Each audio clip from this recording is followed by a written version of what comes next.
जय श्री कृष्णा। आज है गीता के अध्याय 11 का 24वां श्लोक।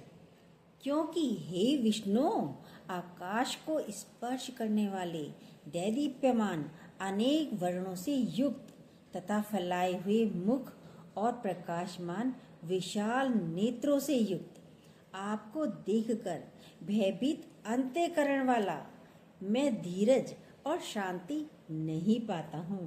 अर्जुन कह रहे हैं, क्या अर्थ है इसका, सुनिए। विष्णु किसको बोलते हैं? जो पालन करते हैं। इसमें अर्जुन के जो भाव कृष्ण के प्रति आते हैं उसी भाव से वे संबोधित करते हैं भगवान श्री कृष्ण को। जगत को पालने वाला, जगत का पालन करने वाला दिख रहे हैं भगवान श्री कृष्ण। तो अर्जुन के मुख से विष्णु निकला, कह रहे हैं आकाश को स्पर्श करने वाले दैदीप्यमान। इस समय कृष्ण का विकराल रूप दिख रहा है। कह रहे हैं आकाश को स्पर्श करने वाले। आकाश शब्द क्यों बोला अर्जुन ने? क्योंकि इतनी ऊंचाई जा रही है भगवान श्री कृष्ण की, जिसे मानो आकाश को छू रहे हों।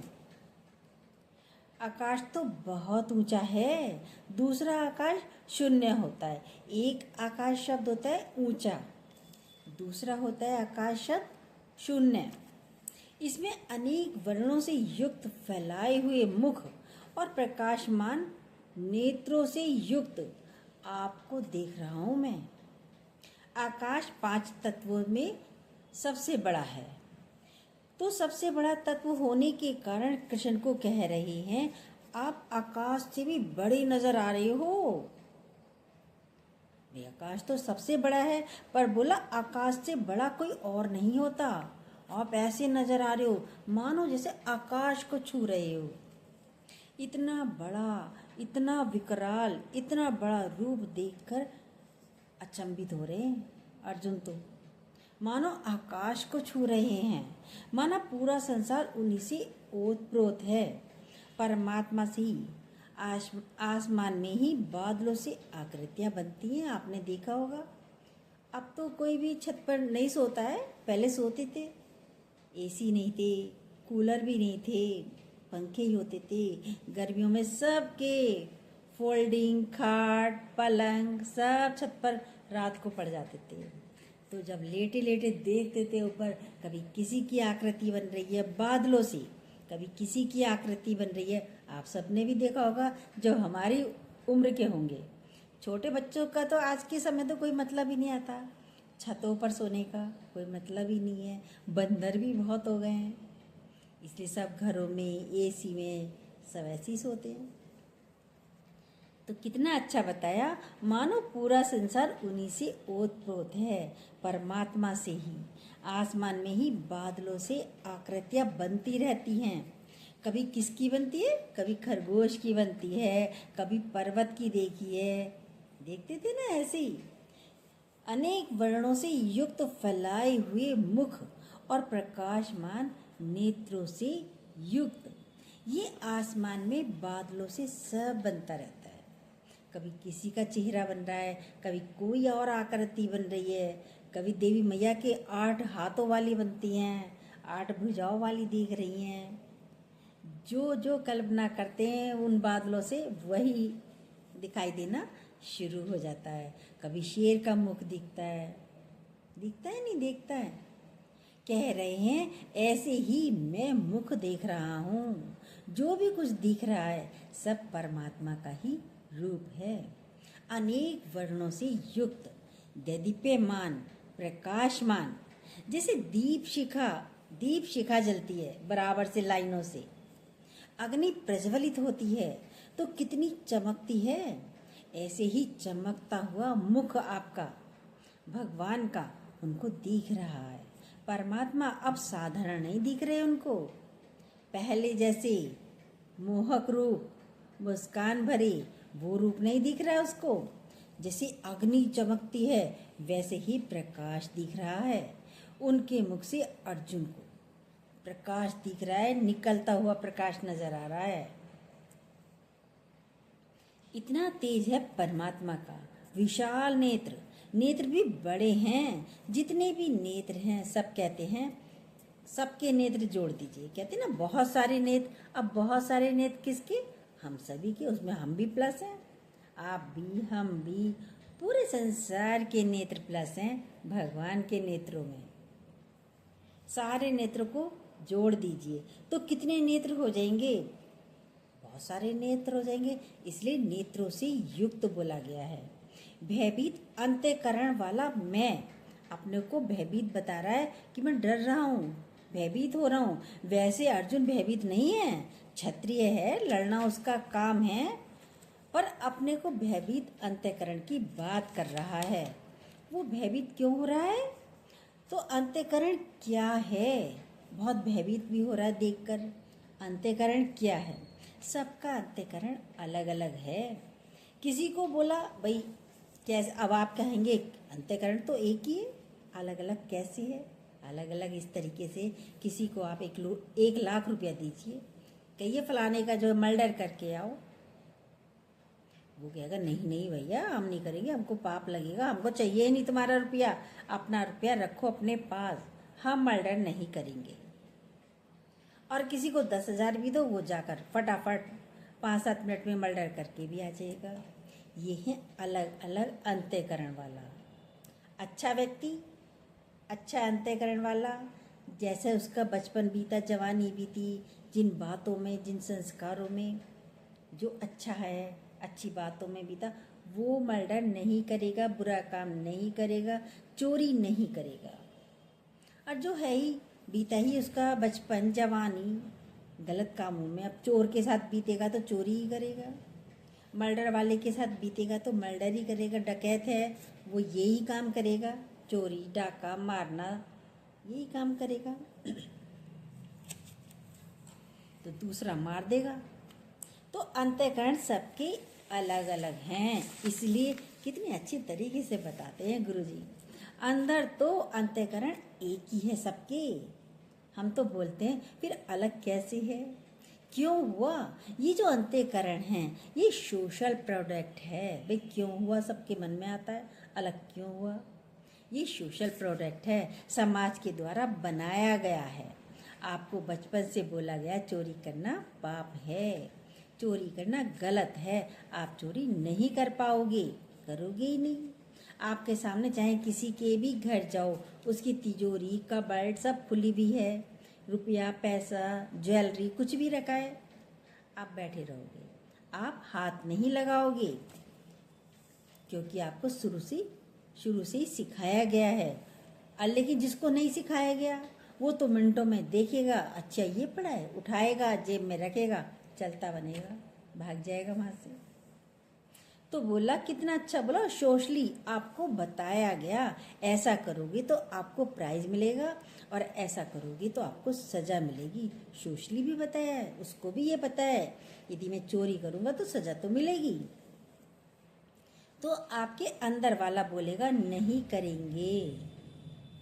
हिंदू किसी को देखेंगे तो कह देंगे मांस खाना पाप है। भाई हम लोग हैं जो नॉनवेज नहीं खाते, वेजिटेरियन हैं, तो कहेंगे मांस खाना पाप है, अंडा खाना पाप है, नहीं खाएंगे, अच्छा भी नहीं लगेगा मन को, माथे पर बल भी आ जाएगा देखकर, ओहो बदबू आ रही है, सब ये कहेंगे ना। लेकिन जो मुस्लिम लोग हैं वो खाते हैं, शुरू से ही खाते हैं, बचपन से खाते हैं, उन्हें अच्छा लगता है, अरे क्या बनाया है आज, ये बनाया, अरे वाह बहुत अच्छा, आज तो खाना बहुत स्वादिष्ट है, उनको अच्छा लगता है क्योंकि शुरू से खाते आए हैं। है तो वही चीज़, खाने की चीज़ है, उनके लिए खाने की चीज़ है, हमारे लिए नहीं है। और कहीं पंजाबी की पार्टी चल रही है, ड्रिंक भी हो रही है और ये सब नॉन वेज भी चल रहा है, वो सब खाते हैं। अब उस पार्टी में पहुंच गई कोई जैनी लेडीज़, अब जैसे ही पता चला सामने ये पार्टी चल रही है, ड्रिंक भी हो रहा है, नॉन वेज भी है, भड़क गई।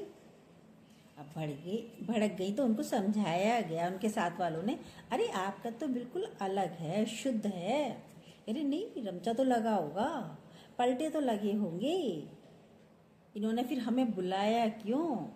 लड़ने को तैयार तो कितना अच्छा बोला। बोली यूज तो उन्होंने किए होंगे पलटे, स्मेल आ रही है। सोशल प्रोडक्ट, यहाँ अंतःकरण की जो बात आ रही है, भयभीत अंतःकरण, पर इसका इसका वक्त उस भाई क्या कहते हैं इस वक्त उसका अंतःकरण देखकर भयभीत हो गया। इस वक्त अर्जुन भयभीत हो रहा है। इतना विकराल रूप देख करके, ये रूप कहाँ से आया, कैसे आया भगवान का, वो भयभीत हो रहा है। वो भी इस वक्त भयभीत हो रहा है। क्यों हो रहा है? कल बताया। संसार में भगवान की बहुत अच्छी इमेज बना रखी है, बहुत सुंदर है भगवान, बहुत चमक है आंखों में, बहुत सुंदर वस्त्र पहनते हैं, बहुत सुंदर गहने पहनते हैं, सुंदर ही सुंदर। अब इमेज बन गई अर्जुन की आंखों में, तो भाई भगवान जो है वो सुंदर होते हैं, और हमारी भी इमेज बन जाती है कि भगवान विकराल रूप वाले नहीं, सुंदर मोहक रूप वाले होते हैं। कपड़े कितने सुंदर हैं, एक अंदर में कल्पना भगवान की है, बहुत सुंदर हैं भगवान। सोशल प्रोडक्ट है ना, माना है भगवान बहुत सुंदर है, क्योंकि छोटेपन से बड़े तक यही सुनते आए हैं, और ऐसे ही मंदिरों में भगवान को देखा है, तो वो ही छवि अर्जुन देखना चाहते हैं। अभी तक कृष्ण भगवान सुंदर सुंदर अपना रूप दिखा रहे थे, सुंदर वस्त्र दिखा रहे थे, सब कुछ सुंदर। कृष्ण भगवान सब अच्छे ही अच्छा बोला, उन्होंने भी अच्छे अच्छा बोला, देख अर्जुन ये भी मैं हूँ। अभी तक अच्छे में बोला मैं हूँ। उसने कल्पना भी नहीं की थी कि मृत्यु भी हो सकती है। मृत्यु की तो कोई कल्पना ही नहीं करता, चाहता भी नहीं है, क्योंकि वो विकराल लगती है। मृत्यु के नाम से घबराता है हर व्यक्ति, मृत्यु से भयभीत होते हैं। किसी की सुनी भाई उसकी फलाने की डेथ हो गई, तो क्या निकलेगा एकदम से, हाय हाँ, ये शब्द निकलता ना, हाँ। क्यों? पता नहीं है डेथ होगी, पता है फिर भी निकलता है। चाहते हैं ना जाए, ये चाहते हैं। मृत्यु से भयभीत होते हैं, किसी की सुनते हैं तो ऐसी हाय हा ये सब निकलता रहता है। मृत्यु एक सहज प्रक्रिया है। आपके मुख से हाय क्यों निकल रहा है? गुरुजी कहते हैं मृत्यु को इतना खराब बोला, इतना खराब बोल रखा है, इतना खराब समझ रखा है। मृत्यु तो सभी को आनी है, कोई रहेगा ना, कोई रहा है ना कोई रहेगा। हम भी मरेंगे, हमें भी जाना है एक ना एक दिन। ये जो अंतःकरण अर्जुन का बना, इतनी देर वो सुंदर, ये जो अर्जुन का अभी तक का अंतःकरण बना, वो सुंदर सुंदर चीज़ों से, भगवान ऐसे हैं, भगवान ऐसे हैं, भगवान ऐसे हैं, सुंदर सुंदर रूप वाले। अब कैसे बना सुनिए, एक दृष्टांत आता है। एक शादी के लिए किसी ने लड़के वाले को एक लड़की का बताया, भाई फलाने की लड़की है। देखने जा रहे थे, लड़के वाले पहले से ही बता दिया था। जो बिचौलिया होता है, कोई ना कोई तो पड़ता ही है ना बीच में, तो उसको बिचौलिया कह देते हैं। तो उसने बताया लड़की फलाने की लड़की बहुत खूबसूरत है, बहुत ही ज़्यादा खूबसूरत है, बहुत ही ज़्यादा अच्छी है, बहुत ही ज़्यादा मेहनती है। खूबसूरती की तो पूछो ही मत, कि बहुत ही सुंदर है, बहुत ही पढ़ी लिखी है, बहुत ही गुणवान है। अब इतनी सारी बातें उसने लड़के वालों के दिमाग में डाल दी। अब उनका तो कल्पना बननी शुरू हो गई, लड़की वाकई बहुत खूबसूरत होगी, बड़ी गुणवान है, एकदम कल्पना बननी शुरू हो जाती है। ये लड़की बहुत अच्छी है। गए देखने के लिए। अब देखा तो क्या, जितनी उसने तारीफ की थी, उसकी तारीफ के हिसाब से लड़की उन्हें पसंद नहीं आई। तो बोले तुम तो कहते लड़की बहुत खूबसूरत है, कहीं भी नहीं है सुंदर। तुम तो कहते बहुत गुणवान है, कहीं भी नहीं है गुणवान। कि बोला इतनी अच्छी लड़की है, इतनी अच्छी लड़की है, तो अब क्या हुआ, लड़की तो वही है, तारीफ की थी। कि इतने दिनों में उनके अंदर इमेज बनती चली गई, बनती चली गई, बनती चली गई। अपनी कल्पना में सोचते चले गए, बड़ी सुंदर है, बड़ी सुंदर है, आंखें ऐसी होंगी, रंग ऐसा होगा। एक इमेज बना लेते हैं, उनके हिसाब से नहीं दिख रही लेकिन तो अच्छी नहीं है। संसार में ऐसे ही सबके अंतःकरण हैं, सबने अलग अलग बना रखे अंतःकरण। कोई कहेगा दुनिया में, दुनिया क्या है, कोई क्या कहेगा दुनिया को, दुख का घर है, दुनिया दुख है, दुनिया में आए हैं तो दुख ही दुख है। खिलाड़ी क्या कहेगा, दुनिया खेल है। रोगी क्या कहेगा, दुनिया बीमारियों का घर है। और जवान लड़के क्या कहेंगे, जवान व्यक्ति क्या कहेगा, भैया सब अच्छा ही अच्छा है, बढ़िया ही बढ़िया है, बहुत खूबसूरत है दुनिया, वो ये कहेंगे। तो सबकी दुनिया तो वही है, सोचने का तरीका सबका अलग अलग है, अंतःकरण सबका अलग अलग है, इमेज है सबकी अपनी अपनी। घर में रहने वाले बच्चे की अपना अंतःकरण है, बड़ों का अपना है अंतःकरण, बूढ़े व्यक्तियों का अपना अंतःकरण है। हम सोचेंगे हमारे अनुसार बच्चा करे, तो ये अंतःकरण बना अर्जुन का, क्योंकि कृष्ण ने जो अपनी अच्छी अच्छी छवि दिखाई थी अर्जुन को, इसलिए वो कह रहा है अब मैं आपकी ये छवि देखकर भयभीत हो रहा हूँ भगवान, इस छवि से मुझे डर लग रहा है, घबराने लगा हूँ, मैं धीरज और शांति नहीं रख पा रहा हूँ। मन आप भाई जब ऐसा देखोगे तो ऐसी लगेगा ना, क्योंकि कल्पना तो अलग थी, दिख अलग रहे हैं भगवान भी आज। जैसे वो लड़की के लिए कल्पना बना ली थी, पर लड़की अलग दिख रही है। मन आपका जब विपरीत जाने लगता है तो घबराता है। मन क्यों घबराता है, जब हमारे मन के कोई विपरीत होता है तो मन घबराता है। मन चाहता है क्या, मन चाहता है सुखी रहूं, मन सुख चाहता है, मिलता दुख है तो दुखी हो जाता है। मन चाहता है मेरी अच्छी अच्छी परिस्थितियां हों, अच्छी हालतें हों, लेकिन विपरीत आए तो मन दुखी हो जाता है। अच्छा व्यक्ति रहे, ये व्यक्ति अच्छा ही रहे, वो विपरीत हो जाता है, प्रतिकूल हो जाता है तो मन घबराता है। आपकी कल्पना के विपरीत होता है तो मन घबराता है। इसलिए ही संकल्प विकल्प का त्यागी बोला जाता है। आप संकल्प और विकल्प के त्यागी बनिए। और संकल्प विकल्प का त्यागी कौन होता है, ज्ञानी होता है। ज्ञान सुनते रहते हैं तो आप भी ज्ञानी हो जाएंगे, ज्ञानी ही हैं। ज्ञान सुन रहे हो ना तो ज्ञानी ही हो। ज्ञानी के जीवन में ना कोई अच्छा है और ना कोई बुरा, कुछ भी हो रहा है, घर में चाहे 4 सदस्य हैं, चाहे कोई आपसे बुरा भी बोल रहा है तब भी बहुत अच्छे हैं, तो उनमें भगवान ही। तो ज्ञानी संकल्प विकल्प का त्यागी होता है। ज्ञानी तटस्थ भाव में रहता है। तटस्थ भाव मतलब नदी बह रही है, उसमें कूड़ा कचरा दिए भी जा रहे हैं, फूल भी, फूलों के भी दौने में रख के भगवान को नदी में अर्पित करते हैं, गंगा मैया को, उसमें झाड़ू भी बह रही है, कूड़ा कचरा भी बह रहा है। तो ज्ञानी शांत भाव में बैठा है, उसको निष्काम करने का भी भाव नहीं आता ज्ञानी को कि मैं कोई निष्काम कर्म करूं, क्योंकि वो तो बैठा है, उसे कुछ चाहिए ही नहीं, तो निष्काम ही है। संकल्प बैठकर मत करिए कि हमें जाना है और फिर नहीं जा पाएंगे तो आपको दुख होगा। संकल्प करते हैं ना, मुझे वहाँ जाना है। पहले क्या होता था, लेटर लिखते थे, लेटर का समय था। आज के बच्चे तो नहीं जानते होंगे लेटर क्या होता है। क्या लेटर लिखते थे, खत, अंतर्दृश्य लेटर, उस पे लिखते थे, नीले से वो आते थे पेपर के बने हुए, उस पर लेटर लिखते थे। शादी हो गई लड़की की तो मम्मी पापा के लिए लिखते थे, भेजते थे। फिर कहते थे, लिखते थे लास्ट में, शेष मिलने के बाद।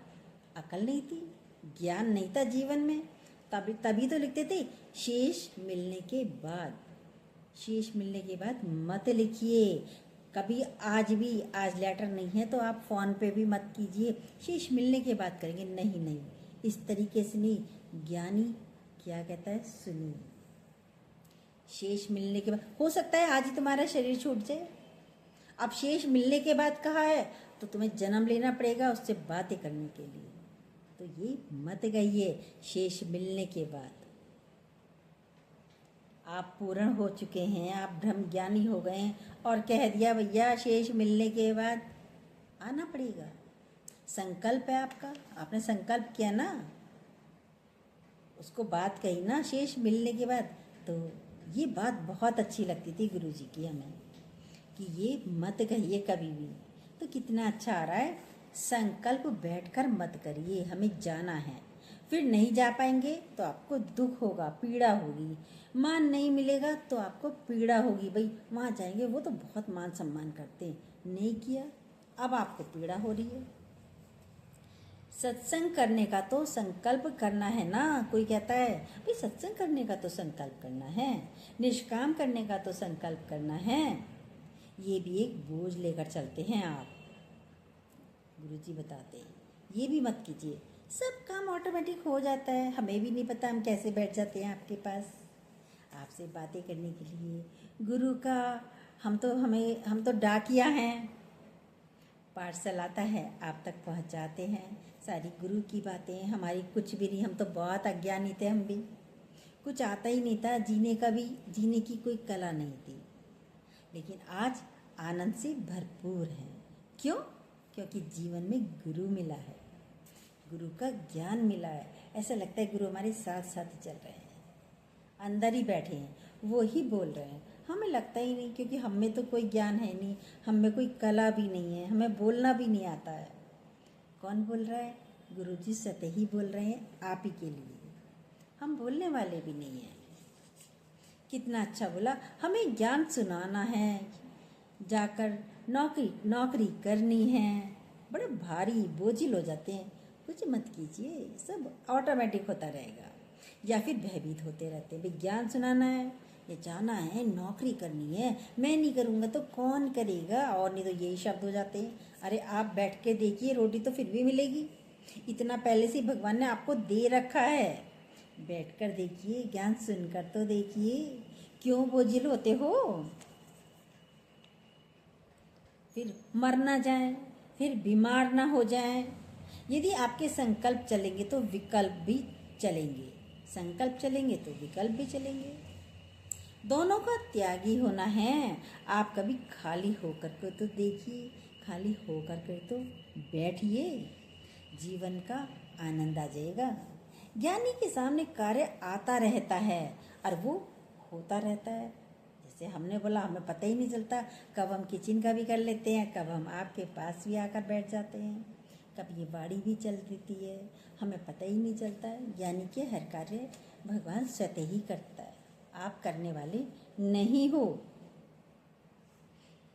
कितना अच्छा बोला। अब कोई क्या कहता, मुझे ज्ञानी बनना है, बनना ही है अज्ञान बड़ा। बनना कहोगे तो आप अज्ञानी बन जाओगे, बनना नहीं है कुछ भी। संकल्प क्या करना चाहते हैं? सोशल प्रोडक्ट बोला है, ये अच्छा मार्ग है, इस रास्ते पर चलना है। अब ये सोचते हैं ये अच्छा मार्ग है, इस रास्ते पर चलना है। आप अपने को फ्री छोड़कर देखिए, कभी कुछ ना करने के भाव में आकर देखिए तो सही। ज्ञानी भी कोई जड़ होकर नहीं बैठता है कि सत्संग सुन लिया, ज्ञान सुन लिया, अब मुझे कुछ नहीं करना, मुझे बैठ जाना, अब मुझे कुछ नहीं करना, ऐसे नहीं बैठता। जो काम उसके आगे आता रहता है वो स्वतः करके निफराम भी हो जाता है, पता भी नहीं चलता कब में हो गया है। ऐसे रहता है ज्ञानी, क्योंकि अंदर में उसके कोई संकल्प विकल्प है ही नहीं। फिर जो कार्य होगा बहुत अच्छा होगा। जब मैं हूँ ही नहीं तो ये जो है क्या है, जब मैं हूँ ही नहीं तो मैं करने वाला भी नहीं हूँ, ये बहुत ऊंची अवस्था है। जिस समय आप कुछ नहीं बने तो आप ज्ञानी बन गए, तब आप ज्ञानी बने हो। कभी रुको, एक व्यक्ति रिटायर हुए, 70-75 साल की उम्र हो गई, भाई रिटायर हो गए। अब क्या करूं गुरुजी, मैं मुझे ये बताओ मेरा समय कैसे पास होगा, अब मैं क्या करूं? कुछ तो करूं, कहीं नौकरी कर लूं, कुछ और दुकान ही खोल लूं। खाली बैठना नहीं चाहता कोई। अरे अपने साथ बैठो, अरे गुरु के साथ बैठो, वहाँ से रिटायर हो गए।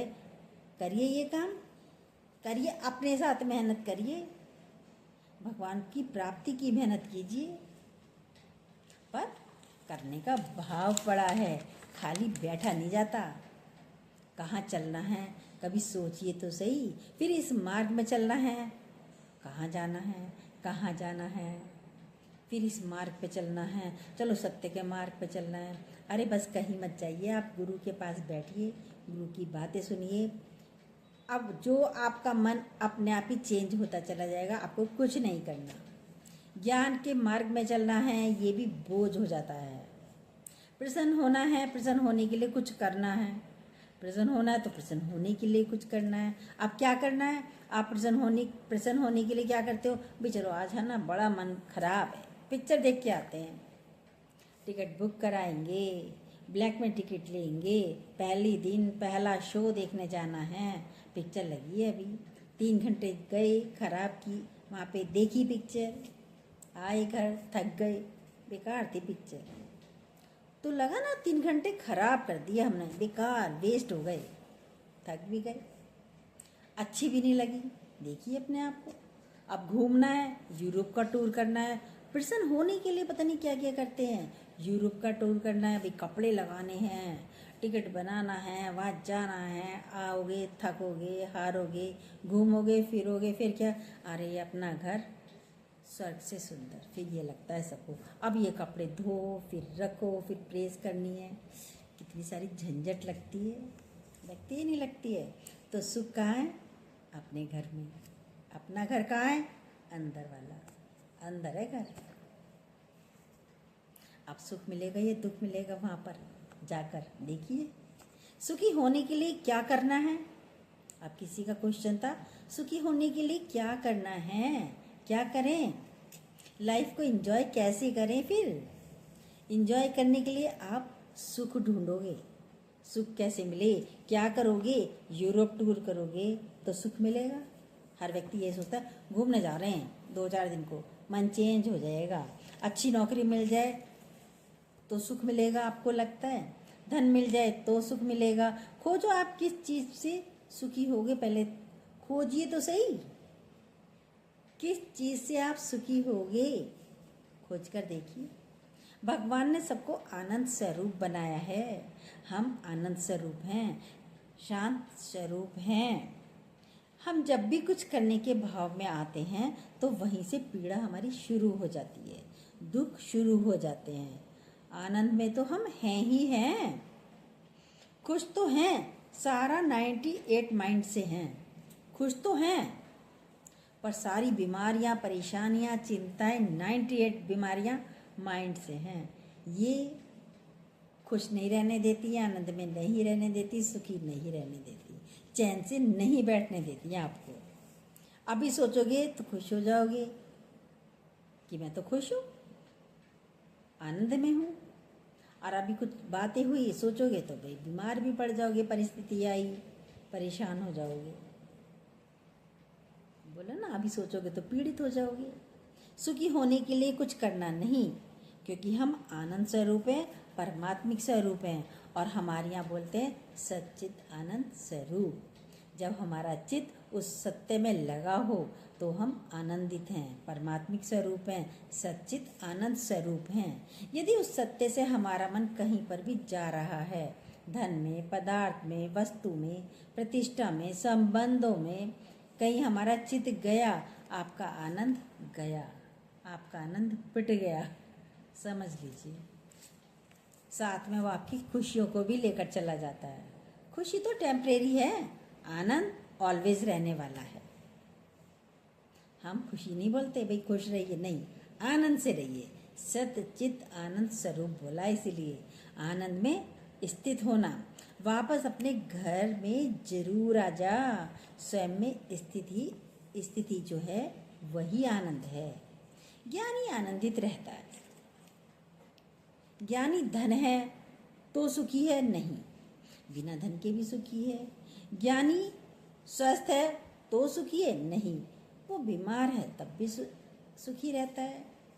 पीड़ा है उसको तब भी वो सुखी रहता है ज्ञानी। पद नहीं मिला, प्रतिष्ठा नहीं मिली, तब भी ज्ञानी सुखी रहता है, अपने आनंद में रहता है। किसी पद से मेरा लेना देना है ही नहीं। अब आप लोगों का क्या है, मैं डॉक्टर बन गया, मैं टॉपर बन गया, मैं अरबपति बन गया, अब मैं ज्ञानी बन गया, ज्ञान आ गया तो ज्ञानी बन गया। बनना ही है अज्ञान बड़ा, हमारा आनंद हमारे साथ है। कुछ होने से मैं आनंदित हूँ, मतलब कुछ हो तो मैं आनंदित हूँ, कुछ मिल जाए तो आनंदित हो, ये आनंद नहीं है, ये तो टेम्परेरी है। सिकंदर ने व्यक्ति से पूछा, तुम टांग पे टांग रखकर कैसे मस्त बैठे हो? तुम टांग पे टांग रखकर कैसे मुस्कुरा रहे हो और बड़े आनंद से बैठे हो? एक ही वस्त्र पहन रखा है, जोगिया वस्त्र पहन रखा है, और बड़े आनंद से बड़े मुस्कुरा कर रह रहे हो। कैसे बैठ सकते हो आनंद में? तुम कैसे बैठ जाते हो? कहता है, तुम तो इतने राज्य जीत कर भी आनंद में नहीं आए। वर्ल्ड जीतने की तैयारी करते रहते हो, वर्ल्ड जीतने की तुमको लालसा लगी रहती है। क्या वो आनंद, सिकंदर आनंद में था? देखिए कितना जीता, कितनी लड़ाइयाँ करी, फिर भी उसको आनंद नहीं मिला। आनंद किस में है? बिन कोड़ी बादशाह आनंद हम में है, अंदर ही है।